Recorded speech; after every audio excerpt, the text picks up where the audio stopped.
त्या सीईटीच्या पर्सेंटाईल प्रकरणात आणखी एक धक्कादायक आणि नवीन अपडेट समोर येते, ती म्हणजे विद्यार्थ्यांना हव्या असलेल्या शासकीय महाविद्यालयात प्रवेश देण्याचं आमिष दाखवण्यात आलंय आणि त्यासाठी खासगी क्लास चालकांकडून पैशांची मागणी करण्यात आली आहे। एका विद्यार्थ्याच्या प्रवेशासाठी क्लास चालकानं तब्बल 13 ते 14 लाखांची मागणी केली आहे आणि याची ऑडिओ क्लिप देखील समोर आली आहे। मात्र या ऑडिओ क्लिपची साम टीव्ही पुष्टी करत नाही। हाँ सर, तुम्ही काय माझ्या मुलाबद्दल काय बोलत होते? 90% पडू शकतात।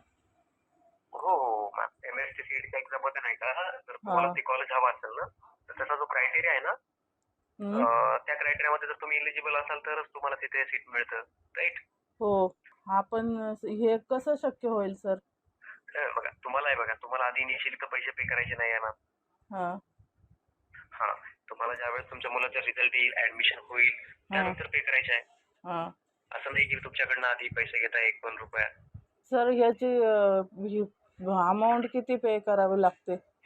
पण बघा, टॉप 3 जर गव्हर्नमेंट घेऊन चलाल तुम्ही, जसं VGTI, PICT आणि COEP ना, हा सो त्यामध्ये नाही का आपण तुम्हाला मिनिमम 13 ते 14 lakhs मध्ये करून देऊ शकतो बघा। ते पण आफ्टर ऍडमिशन पे करायचे आहे। नाही, कमी याच्यामध्ये।